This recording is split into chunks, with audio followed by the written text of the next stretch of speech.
episode of Mama Tales, a space where we share our stories, our truths, fears, and accomplishments in this motherhood journey.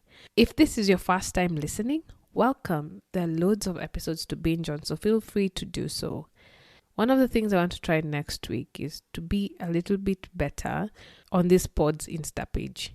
I feel like I'm rarely there and I focus more on my own, despite the fact that I post a lot of podcast content.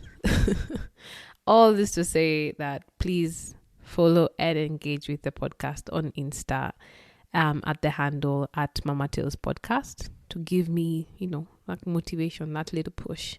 You can also find this podcast on YouTube. Just search Mama Tales Podcast and subscribe. So if you love YouTube, please do check it out. I'm currently uploading new episodes there, and we'll work to backtrack and put everything else from season 1 on YouTube. So yeah, check it out, subscribe. It's been an amazing couple of weeks, at least work-wise. Last Saturday, I got a chance to be on an Instagram live hosted by an amazing lady called Michelle Ngina.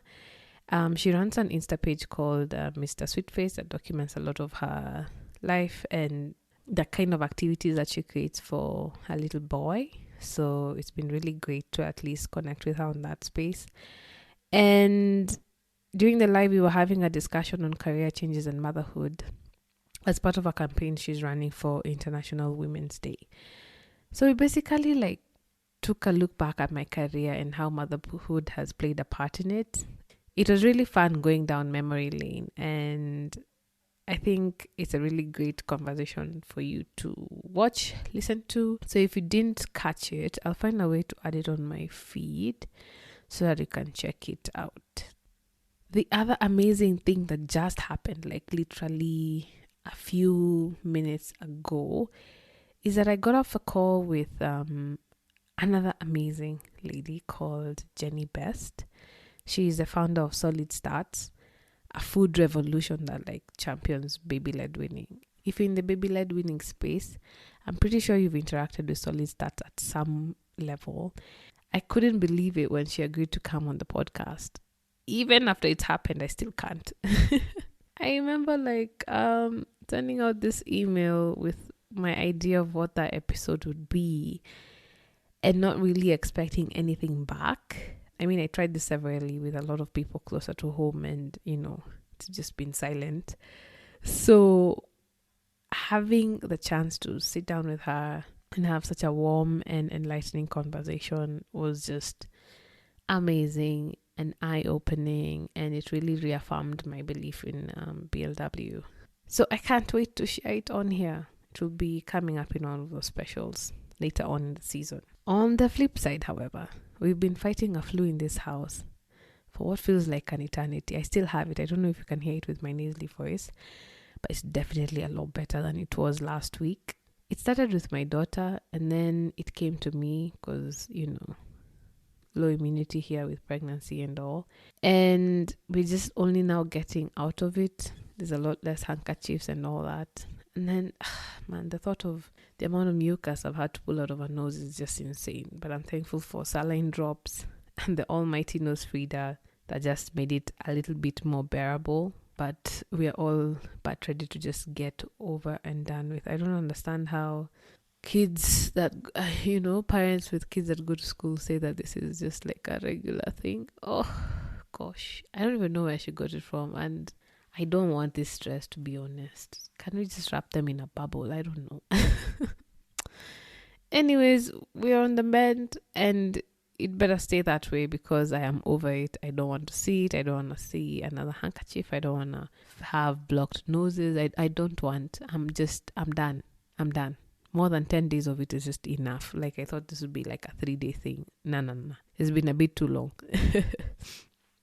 Anyway, let's just get into today's episode. So our story is from Zain. She was one of the first fans of this podcast way back when I thought that I knew every single person who was listening to it.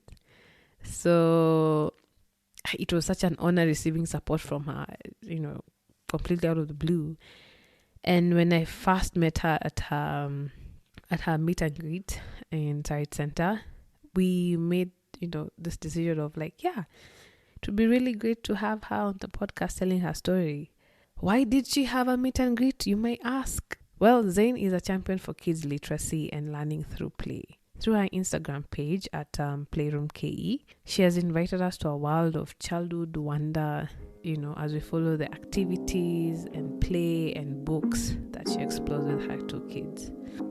So let's listen to her story.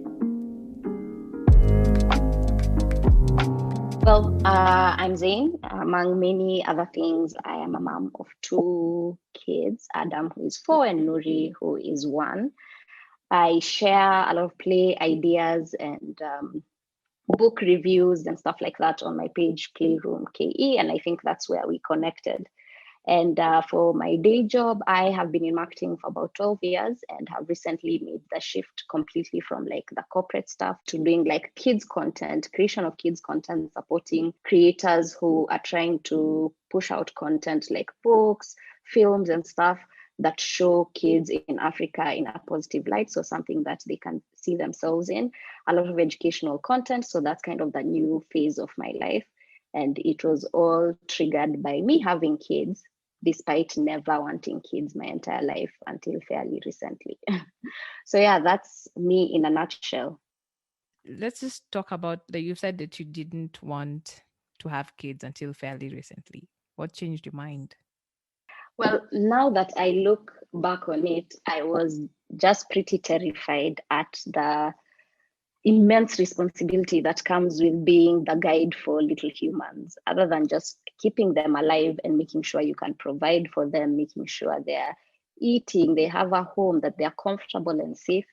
There is the aspect of you don't want to churn out people who are damaged. So like I did feel that I wasn't quite there yet and I wouldn't be able to pour my everything into two little people. But it has it's worked out quite well, I think, for all of us so far. Interesting. Let's go back to when you first found out you're going to be a mom.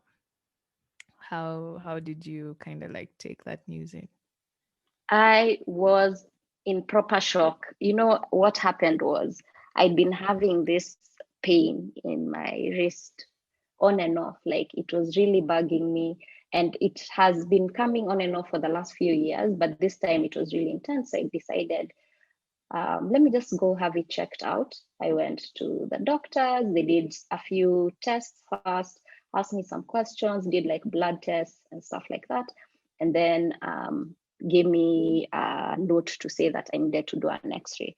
So before I went in for the x-ray, the doctor just calls me back and tells me, oh, yeah, you can't do the x-ray because of the baby. So I said, okay, so if there's a baby in line, that surely is more of an emergency than me.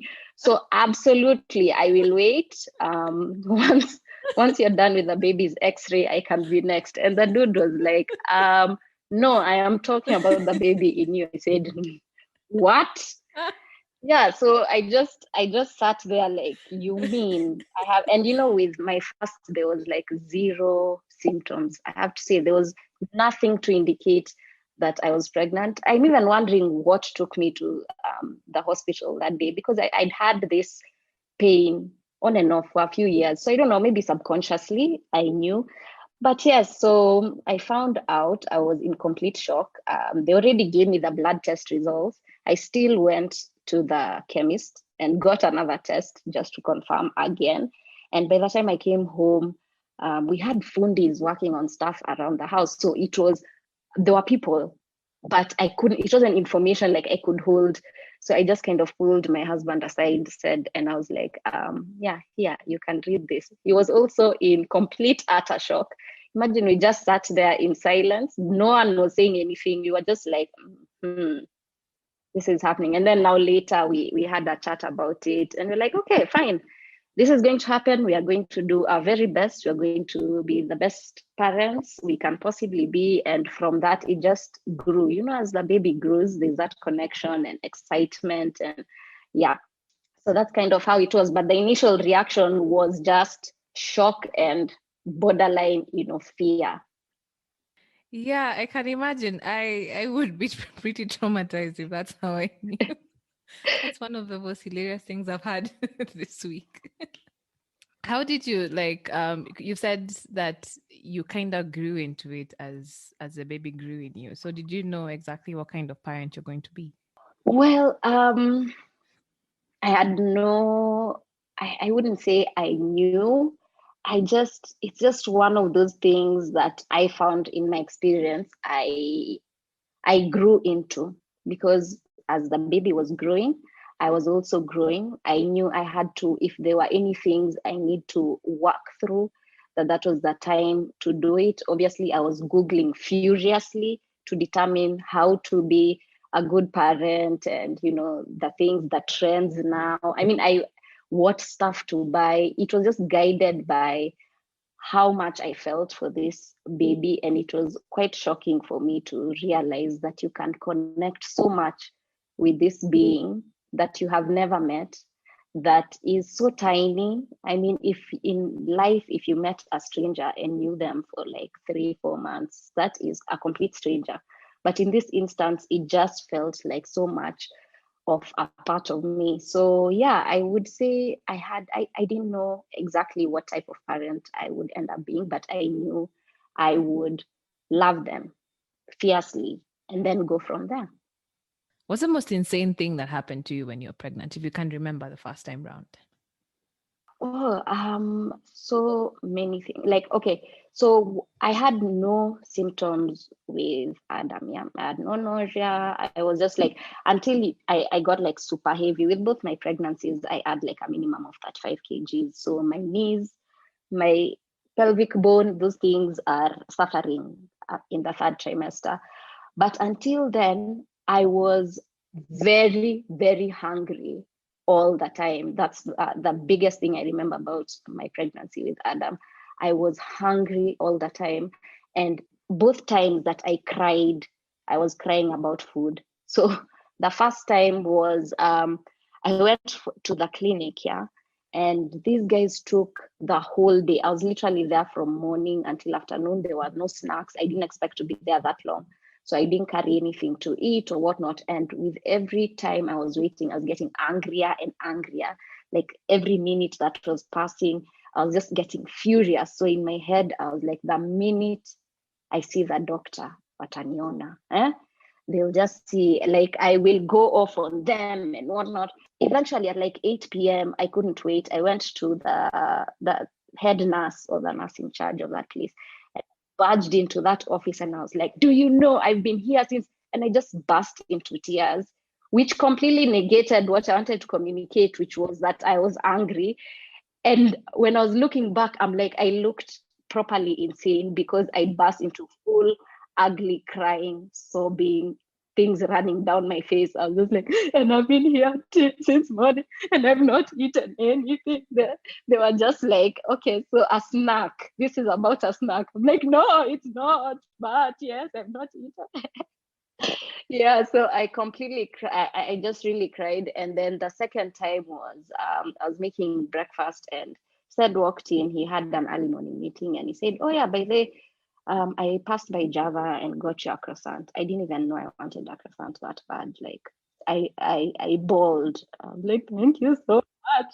Yeah, so anyway, I got super emotional during that pregnancy, mostly about food and not everything else. But my husband is the one who was nesting and who had all these other symptoms I don't even understand.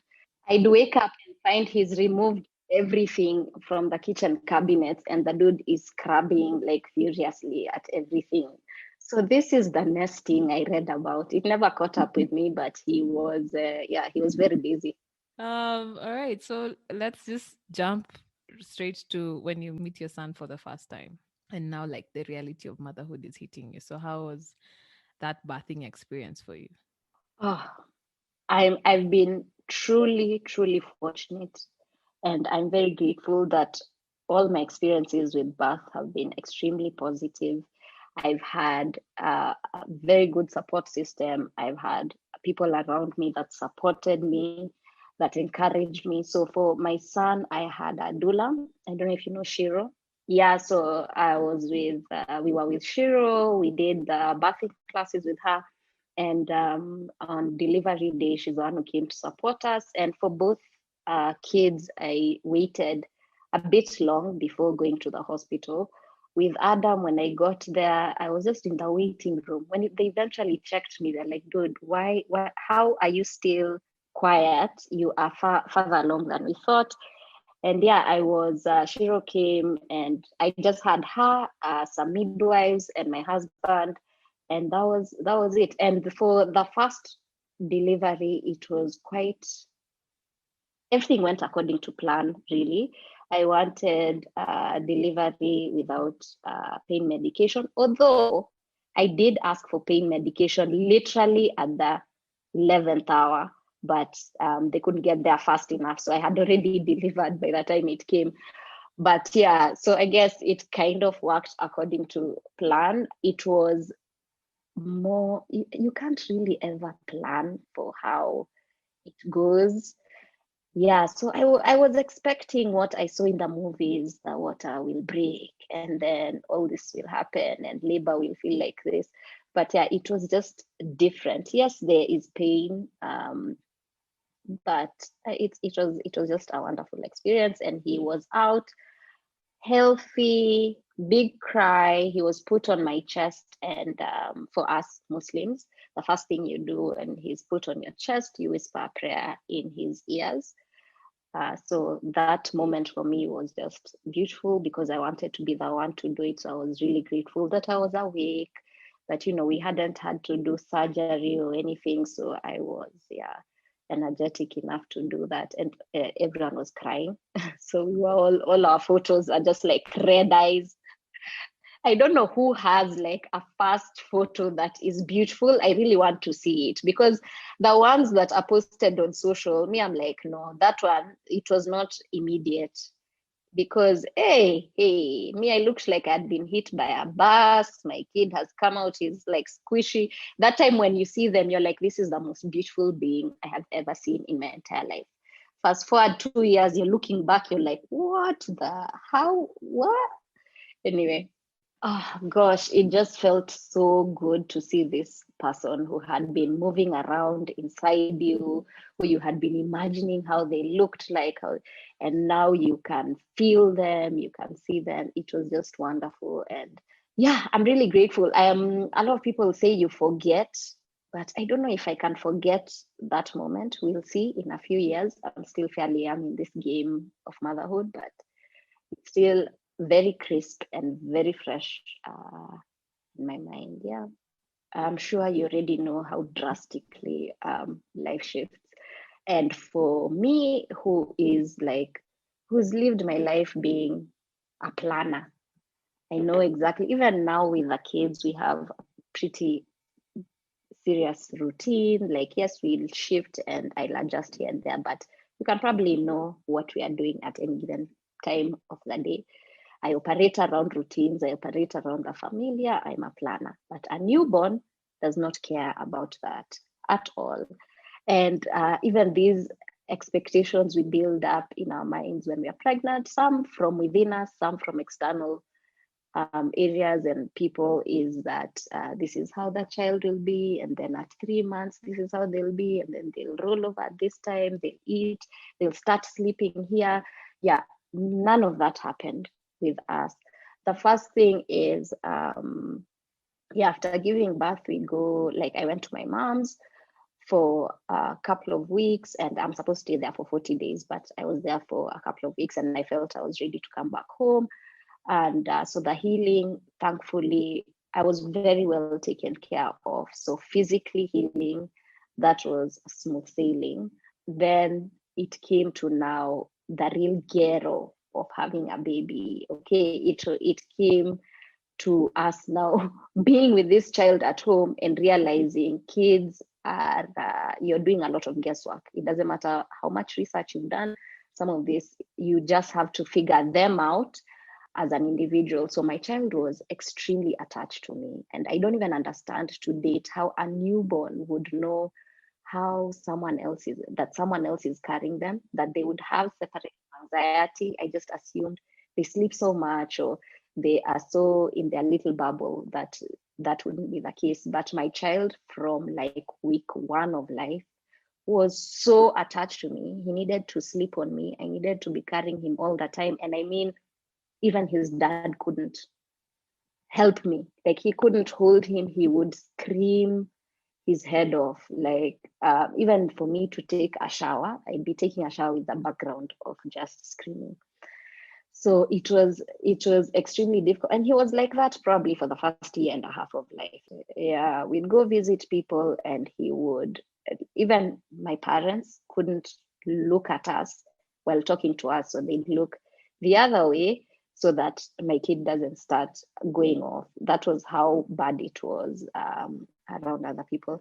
So yeah, it was a very steep adjustment, being needed that much, and also not having the space and being feeling touched out, because at any given point there is someone around you. Yeah, I did enjoy the newborn smell, the tiny feet, those moments of awake time. But I remember when I'd see the sun going down, literal tears, knowing the shift was coming. Yeah, so that was probably the biggest shift, and also just starting to get comfortable and trusting myself to make decisions for him rather than suggestions, because for a child like that you get a lot of, oh, it must be gas, oh, it's because you don't take him outside, oh, because it's this or that. So getting comfortable with, it's okay if he needs me, drowning out sounds of, oh, hashibi, so you should start him on food and whatnot. And I fell for a lot of that stuff, but we survived. There's actually one day that we always laugh about, and we call it Baby Geddon, me and my husband, and that is January 29th. We fully expect that my son will be gifting us like it's Valentine's every year in the future when he grows up, because that day he finally slept after like the whole night of rocking and using all manner of tactics and trying to soothe him with nursing and everything, bouncing on the board. Like, we tried everything. We were borderline fighting each other. Yeah. When you're like in that high stress point, it's like, you're not, just hold him like this. Don't it like this. So it was insane. We went through this extremely stressful period where it was almost like we weren't on the same team. No one was doing anything right.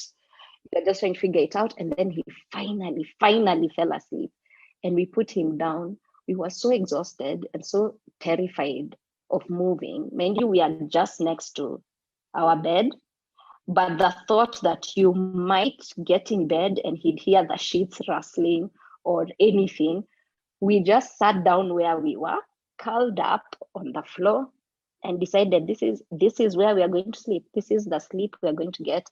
And yeah, I just remember bursting into laughter. I was laughing so hard, which was a problem because I could wake him up, but I was laughing so hard I couldn't control it, because I was like, how is this small person? The bed is right there. The floor cannot be more comfortable.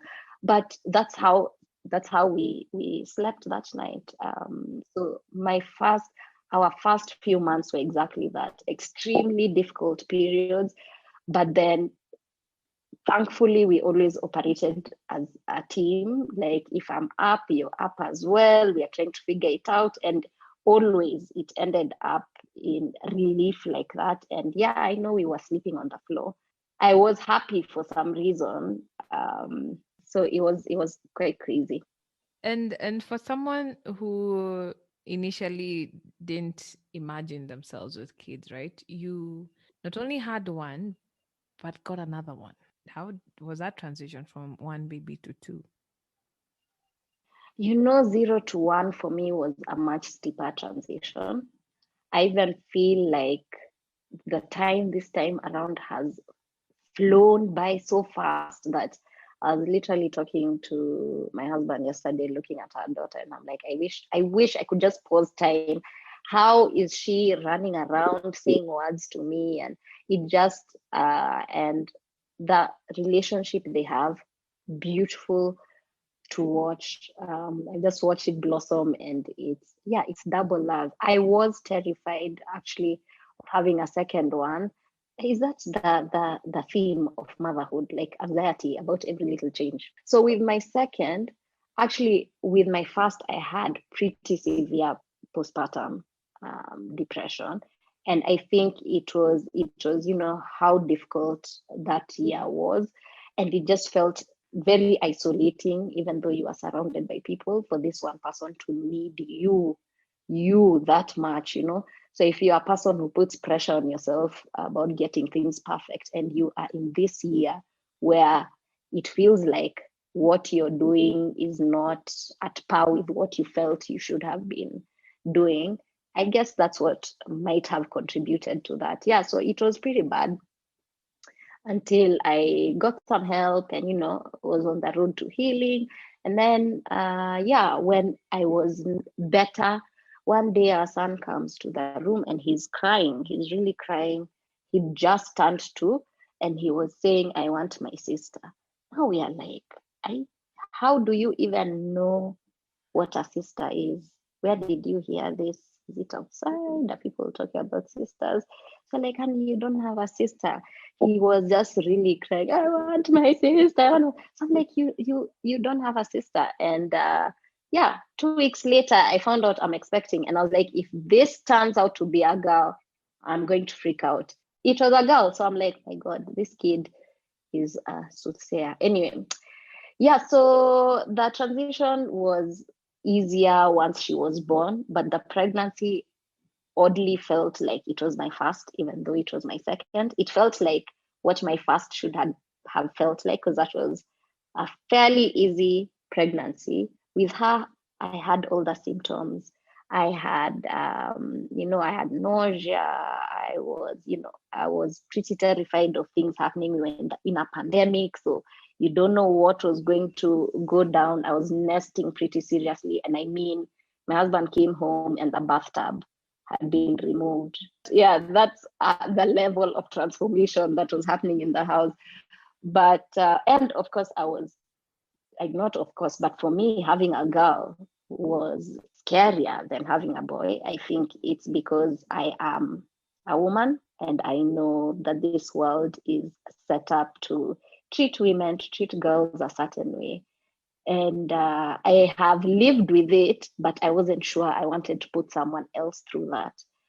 So even finding out that she was a girl, I went to like 4 scans, and at each scan I pretended I didn't know.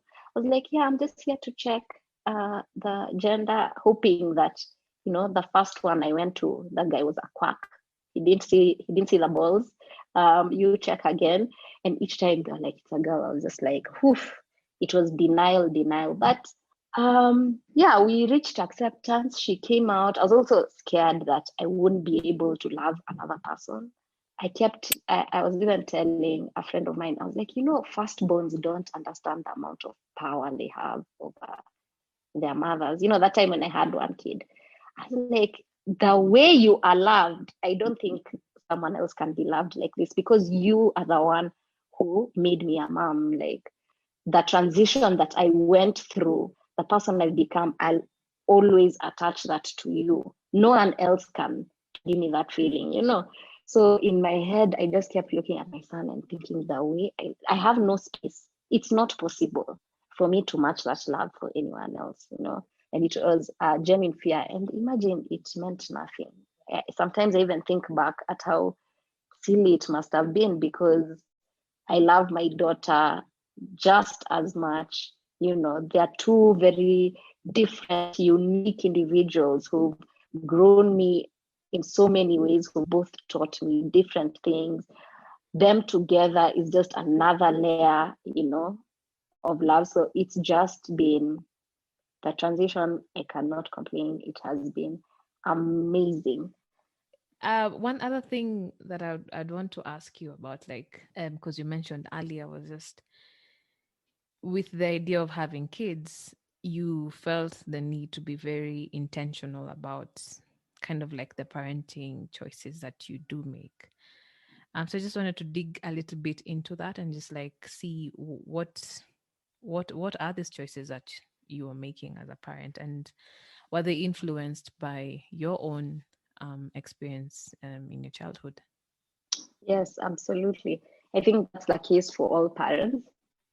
We end up trying to do better for the things we wish were done better for us.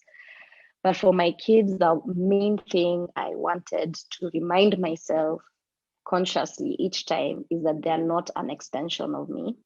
They are their own people. They don't owe me anything. That my work here is to guide them. My job here is to support them into being the best version of themselves, whatever that is, to provide them with opportunities, to provide them with that care and the love that they need, and the guidance. But I didn't want to ever reach a point where I put any pressure on them to be the way I expect them to be, for my sake or for other people. I tell my kids all the time, mommy can be wrong, daddy can be wrong, adults are wrong all the time. So their word isn't law, which is why when I say something, I will explain to them why I am asking them to do something a certain way. And I know for me in my childhood, one of the biggest struggles I've had actually, it's not even childhood, it went into adulthood, where I always say, I'm pretty sure I had like a quarter life crisis somewhere there at age 20 something before my kids arrived, because I had lived my life being the performer for a lot of people. I had learned very early on in life what people cared about. I knew like my grades and being this good girl who never got in trouble, who, in any setting, if someone is talking about it, like, oh, she's so nice. I was aiming to be the nice girl each time. And I did fairly well in school. And that became my defining characteristic, even within the family. I was the person with the A's. My granddad used to call me number one. Like, okay, I say number because he was Yemeni and that's how he said number. But yeah, he used to call me number one. It was like getting my grades was a big deal each time. And with time, it really caused me anxiety. Even as a kid is what I realized, because I couldn't deal with failure at all. I needed that star on the board. I needed the teacher to write a positive comment in my diary. I needed like outside validation all the time. So like even in high school, finally I found a subject that was challenging to me, and it was chemistry. The first time I failed at something, I dropped it immediately. I didn't wait to try again. It was like ruining my nice average. And I was those people at the end of every exam, even before your papers are out, you're already calculating which answer, you're checking what questions you might have gotten wrong, calculating an average for what your test paper would be. And when I failed at chemistry, I remember talking to my dad and saying, I can't, and I don't want to. I want to drop it. And we talked to the school. The school said they needed a letter from him. He wrote that letter and I dropped it immediately. And now, working with my kids, STEM is a huge part of what I want to transfer to them. That curiosity that comes with it, and the challenges that comes with it, because it's a lot of theory and testing and failing. While I'm doing this stuff with them, I'm discovering I really enjoy chemistry. How we are presenting it, how we are laying it, I really enjoyed it. But I didn't give myself a chance that time because of that first fail. So that has obviously impacted how I parent my kids. I don't want them to look for outside validation. I don't want them to look at failure as a bad thing, because at some point, this is fed to us or presented to us that way. But if you look at kids, they crawl, they fall, they bump into things like daily. In a day, someone can hurt their head or like fall down several times a day, and they will walk. They will still get up the next day and walk. So we lose that somewhere along the way. If walking was something we did in adulthood, if that was like the development stage where we learned it, I'm pretty sure a lot of people would not be walking. We'd just decide, I guess this is not for me. I don't have the time to practice walking. My legs are like this, blah, blah, blah. We would find a reason not to.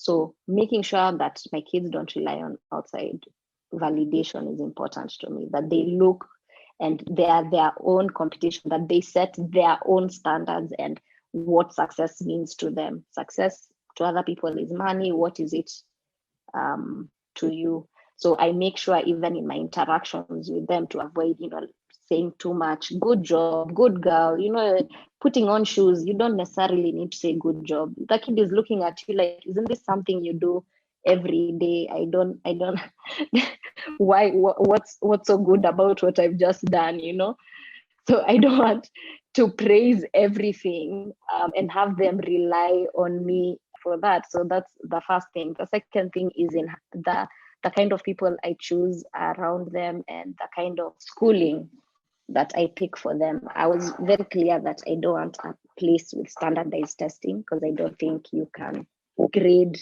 all kids the same and know exactly who they are from a standard test. So that informs how I do that. And just prioritizing emotional intelligence and self-love and mindfulness of others around you is pretty key for me. So I think those would be the areas that I probably learned from my own childhood that I would have loved more support in that area. So I have transferred it in how I raise my kids. I'm pretty sure I might be messing up in many other areas, probably focusing on this, but I hope it's not too bad. I hope I won't cause them too much therapy in future. But yeah. I think one of the best things that we can have as parents is just self-awareness, especially not just doing something because it happened to you, because I can relate a lot with what you say, because I also grew up with a lot of, man, I need that validation. I'm always good at everything.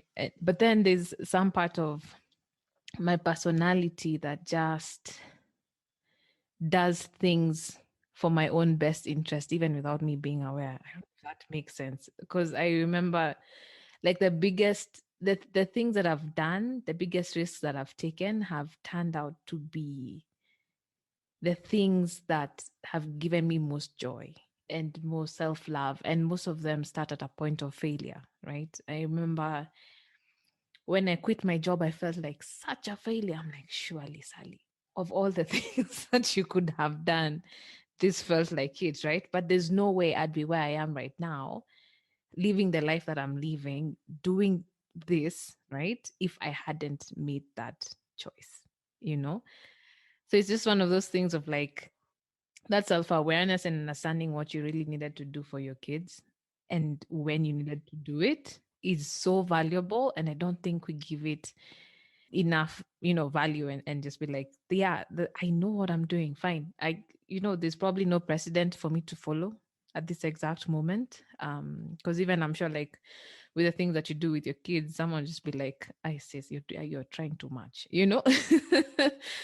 but it's something that you value, and it's something that you understand why you're doing it. And I'm sure your kids growing up will be like, hey man, we had such a great foundation and it can only get better from there. The interesting thing, first of all, I'm sure they'll forget all of this. And like, you painted this, we had this, actually, just scroll through the playroom. I promise you, we did so many of them. No, yeah, they're just going to forget. This is for now. They have like the memory of, next year it's going to be a whole different story. They would remember. But the interesting thing about like my growth, and the funny thing that I always look back on, and if you're a person of faith, I guess you'd say it's God, and his planning and his timing is quite something. Because I went through, after seeking validation like that from external areas, then you go into uni, you go into your first job, my friend, who that's you're getting a salary, that's the validation you need. What are you looking around for merits and stars and good job, well done? Yeah, that's not going to happen. So, and I was in a field where I was not, I mean, I ended up being good at it, but I wasn't 100% fulfilled doing it. And for me, that is a major part of me pouring myself into something. it is draining if it's not something I enjoy. So every 3 years, I would resign from my job on a quest to find the thing that I was supposed to do. Like it was like clockwork. So every 3 years, I just be like, yeah, no, I'm done. I can't do this marketing. I'm just busy selling people things they don't need, consumerism, and all that guilt that comes with telling someone how a lotion will change their life. And you need it. You are like, I didn't want to do that anymore. So this was before I had kids, and I went around asking people, like, what was I good at as a kid? What did I enjoy as a kid? And maybe take that as a starting point.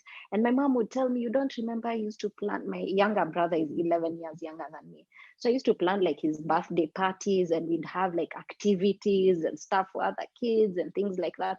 It's like, yeah, you really enjoyed that, and you really enjoyed being around kids. And I thought it's just my mom trying to convince me to have children, African parents. I was like, you and this kids thing. So I would linger it. Yeah, but then I started like a company doing stuff around pets because I thought, okay, that's what it is. I really think I was looking for somewhere to pour all this, like what I'm doing with the kids and these connections that I want to build with little people. I ended up now going the pets direction, and I love animals, but that wasn't it. So I shut that down. And then I found out I was having my son, and I started like deep diving into child development and trying to understand that side of things, trying to understand how I can support him. Then I stumbled on this thing that was like, the first 5 years of life, the brain works like exponentially more than it does when you become an adult. They are like sponges. They could learn 5 languages easily. They could learn difficult concepts. They're like curious. So I was like, we can't waste that waiting for kindergarten. How can I engage him? And my mom was kindergarten teacher, so that was in my background as well, in how I was raised. So I just naturally flowed into this thing with Adam. So in a way, the children I did not want were the people who helped me discover what I really loved to do, what I really enjoyed.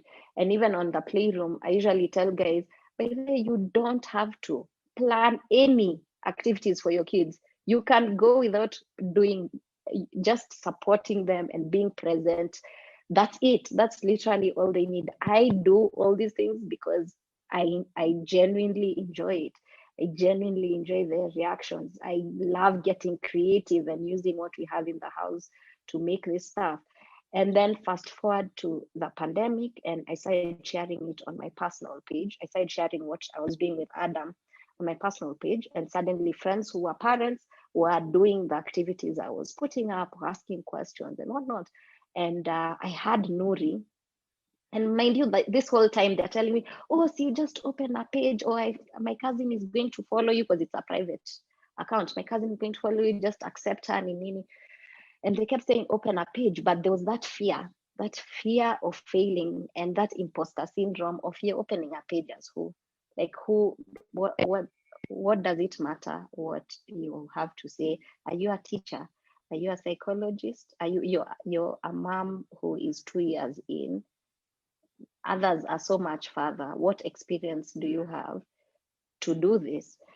And I let that sit for a while. And then when my daughter was born, literally I opened the playroom. She was a month old, and she was just, she was just sleeping over there. And I was looking at her, and I said, I'm going to tell her day in, day out that she can do anything. And whereas that is true for my son, for my daughter, I cannot tell her, oh, you can do anything, you can be anything, and not live that and be a hypocrite and know that I don't believe it if I'm not applying that to myself. And I just got on Instagram and created the account, and I was like, it's okay. And my first few posts were completely terrible. Those reels were mad hazy. You couldn't tell what was being made. Words were cut halfway. And things were just bad. But I was like, you know what? I'm going to do it, and I'm going to do it afraid. And I've been living with that for like saying, when something terrifies me, I'm like, I'm going to do it. The worst that will happen is I'll fail. And from that practice, inspired by my son to go into this direction with kids, And then my daughter finally pushing me without knowing to opening this space that has connected me with so many wonderful people, that has helped me learn so much and grow in this space and know what it is and have a clear vision of what I want to achieve and what I want to do. Honestly, after living life for so long where you aren't sure, not knowing, feeling like you're not living in your purpose, it is the biggest gift outside of the unconditional love I've gotten from the relationship I have with them, that I can never regret. Have you faced any challenges as you've been running Playroom? Yeah, not I wouldn't say like that many. I have I I've struggled, sometimes with being online that much, or it's like communication fatigue. Yeah, okay. I don't know why many people don't believe me when I say this. I think I've learned to fake it till I make it for so long, but I am I'm an introvert in the biggest way. Like I recharge with alone time, and I thankfully, like, people around me understand that. Very frequently my husband will gather the kids and live with them so that I can have time alone, or I'll go sit somewhere on a solo date. But I need that, even if it's fitting 10 minutes every 2 3 hours in the day. And obviously I don't know what, that's not captured on my social, because I get a lot of messages of, oh, how do you do this? Like, just spend time with them. And hey, if you knew how often I run away because I need to breathe and gather myself and deal with the sensory overload, then yeah, like every parent. But now being online, doing the frequent engagement, answering a lot of questions on my DMs, or like, if I'm discussing something with a mom that is pretty heavy, sometimes it can get a lot. And it's not as easy to disconnect from that space as it is from leaving a room. So I have had to learn that with time. You'll just see, like, I drop off. I'm not online on Sundays. So rather than waiting after like a month, 2 months of me reaching my end, I just now have decided regularly on Sundays I'm not online. So I and it's weird because that's the part I enjoy the most, engaging with people and meeting people and having those one-on-one conversations. So it doesn't feel like I'm talking to a big room. It really feels like I'm talking one-on-one with a person. I really enjoy that, but it is also extremely exhausting for me. So that has been an area I've really had to figure out how to manage. And now after a year, I think we've hit a nice balance. And I feel like if I need a break, I'm going to take a break. That's just what's going to happen. So it's being aware of when I need to do that. The other thing is, I'm extremely protective of my kids. I know you've noticed that I don't share their faces and their images online. And I've really struggled with whether it was the right decision to use their names, because now I'm just afraid, like, I have put them out there, and trying to find that balance, because I feel like this is not the life they chose.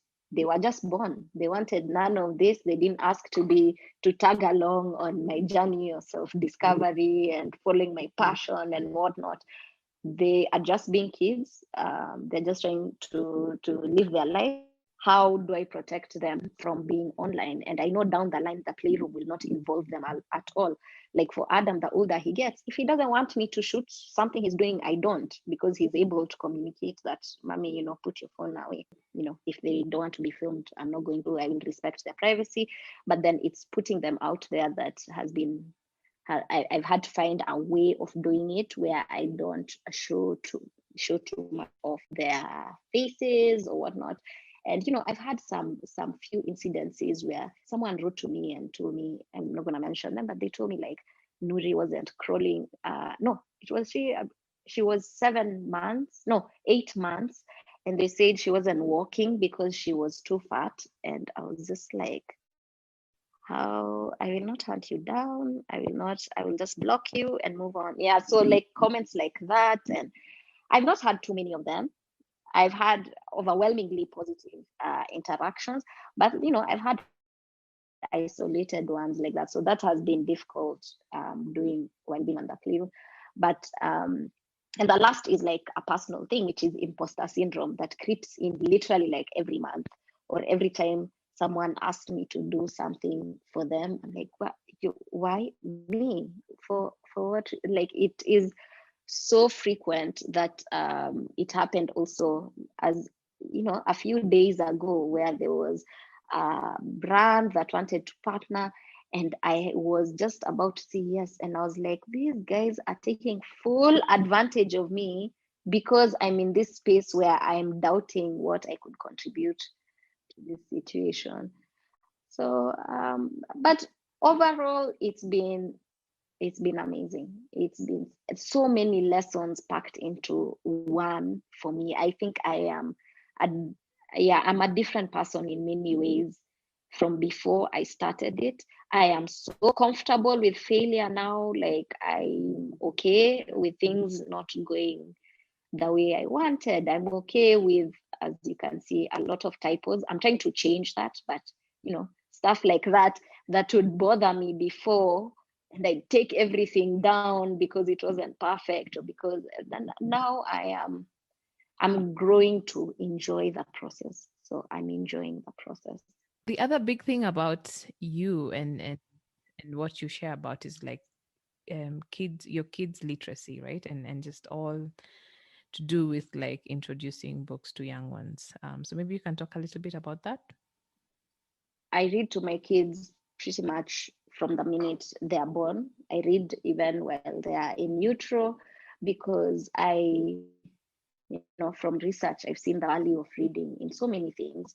I say that my main focus with the kids is to raise curious and kind children. And one of the ways you can expose them to so many things in the world, you can expose them to understanding different types of people. You can spark conversations that are important from, racism, climate change, relationships with family and friends and whatnot is through books. So that's one of the reasons we read. We built reading into our routine.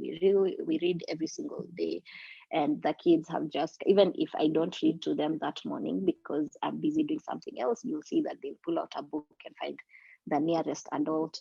So the curiosity aspect of it, but also the benefits when it comes to like language development and just early reading and creating that connection between words and phonics, and just getting them to be creative and creative thinking and ask a lot of questions. They tell their own stories now. They have their favorite characters that they like to imitate. So, and it's just a powerful way, I think, for us to bond, because if you build it into your routine for this 10 minutes every single day, whatever you're doing, you're sitting with your child, they're listening to your voice, even when they can't understand the story, just for them hearing you is a major part. So I've seen the benefits to my family, I've seen the research, and I just thought it would be one of the main things I really wanted to push and share on the playroom.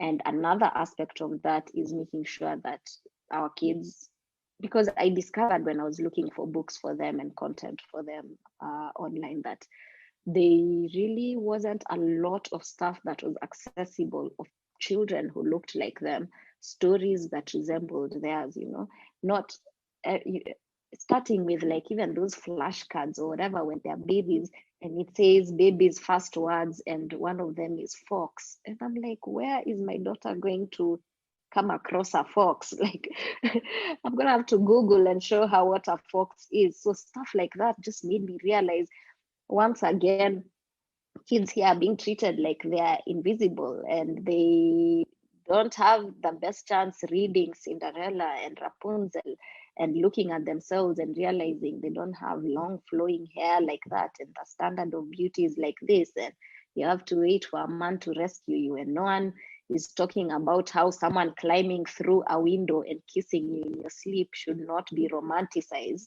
as if it's a big thing that is called, that is borderline heading towards rape and there's no consent. So I did want to read these books that were just lying around, and I felt like maybe a lot of parents do not realize the impact this has on their children.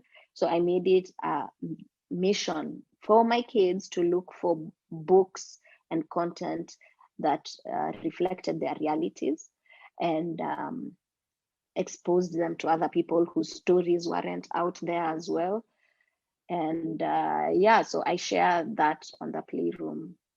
I share, the books that we get and whatnot, because I truly believe it's so important that they grow up seeing themselves as the heroes, seeing themselves as protagonists, and it doesn't have to be stories about kings and queens. It's okay if it's a story about a kid going to school, but he looks like me. He does things like I do. You're not in the background. You are the main character. Mm-hmm. I as a follower, I've received immense value and learning through that, because I knew that I also wanted books to be part of my daughter's life, but I struggled with, like, when, how, which ones, and so it was always just great to see, what, she's doing it, and the kids look at that, like they're thoroughly enjoying it. um I could possibly just do that and see if my daughter bites. The other thing is, I can't just be like, you will read a book, and and she did, and she amazed. I remember one of the things that truly amazed me is when she would bring a book after I just say the title. Or I remember the first book that happened was, we have a book on heads, shoulder, knees, and toes. So I remember I was trying to sing it with her. She was just, I think she just turned one or something. So I'm just trying to sing it, right? So head, shoulder, knees, and toes. And instead of following me, and I was quite frustrated. I'm like, why are you just not doing what I'm doing? She walked up to the bookshelf and came with the book, and I was like, oh, whoa, so that's a thing you can do. That's a thing you can do. And she's actually, now she's doing them even faster. Before, we'd have to have read the book for very, very many days and times and whatever for her to like grab it. Now we're just like at a day and a half. She's like, I know exactly what you want. Let me bring it. Let's read it. Let's do this. And even to the point where she's just like, no, mommy, sits down and reads it for herself. I was just like, wow. I think we really do underestimate these little ones, and the thing and the power that they have. We really do. Yeah, we discovered my son could read because he started reading, whisper reading by himself. And it wasn't because we had done any like formal phonics work or whatever. It's because he read, even that repetition of reading the same book over and over and over again, and then recognizing words that you saw in that book in another book. And every time this word is there, the sound that's made is this, and then you just see they're making the connection for T, it looks like this, R looks like this, and soon he just read something and you're like, wait, what? You can read. Yeah, so that's just one of the, like, there's so many benefits to reading that, yeah, for sure I would recommend highly, highly for parents who, and there are ways that to make it more accessible, if it's the library, if it's borrowing from neighbors or whatnot, or read anything. It doesn't have to be a children's book. There was a time my son's favorite book was a car brochure that we got for free from Reno. We read that brochure cover to cover, so it really can be anything. Any last words, any last thoughts? And you could also probably plug in your pages. Um, I just want to say thank you for inviting me. I love your podcast, you know this, and I have listened to all the episodes. I love just hearing all the different perspectives of moms, because we always usually have this one story that is pushed out about how moms are, but they're all just individuals, and everyone has gone through their different struggles, and listening to those stories just connects you with a lot of them. So yeah, it's been amazing. Thank you. And anyone listening can follow me on at playroom.ke on Instagram. I'm on Facebook, but I really don't update it. Anyway, yeah, just we are going to get better. We are going to get better at it. And also join TikTok at some point, start doing dances and some pointing out there. Yeah, but for now, you can find me on Instagram. I share, it's like our play diary. I just share what we are doing at home and any things I've found out in my journey. And also, I get to interact with a lot of other parents and do lives having meaningful conversations. So I would invite, even dads. I don't know. Do men listen to your podcast from your insights? I don't know where dads get their information. Yeah, I'm always curious where they go, because like the playroom, without wanting it to be like a mom space, it is a mom space. It was like meant to be a parent space, but I guess moms are the ones most active. So anyway, yeah, follow me on a playroom.ke.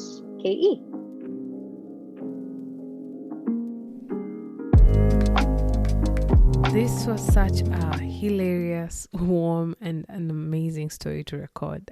I could relate to a lot of the things that you said. But one key thing that I took away from our conversation is to avoid putting our expectations on our little humans. Growing up, I felt like I was not enough, that I could always do more.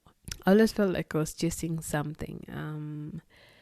And I needed to be, on my parents' good books and just hear the words, I'm proud of you, or you're doing this right, or you know what I mean? And you're doing exactly what we wanted you to do. So that was a lot of pressure. And once I stopped doing so, I found so much joy and contentment in what I did. When you find self-love and self-awareness. I say this a lot, this self-awareness thing, but it's such a critical thing. And I realized that what I did was just enough for me, and that's what mattered because it's my life, right? So that thing of like not putting our expectations on these little ones is something that I take to heart and I keep really, really close. It was really amazing just listening to her perspective on it and the things that she's learning to unlearn and do it together with like her kids. We're all growing at the same time as we raise these little people, so definitely a lot of space for us to grow. If you've never checked out the work that Zain has been doing, you're really missing out, promise. So please do check out playroom.ke on Instagram. On her page, she shares a lot about books, activities that you could possibly do with your kids, and even just like little tips of like sometimes you don't have to do an elaborate activity. You just be there and let them explore. So it's usually quite an amazing space to be part of. And she's also started doing Instagram lives that dig deep into issues that are pertinent in parenthood. She has one coming up on choices that we make when it comes to picking schools and curriculums for our kids. And I'm really looking forward to that one because it's coming up in my future with my toddler. So do check out her stuff. All right, so that's it for this episode. Until next time, bye.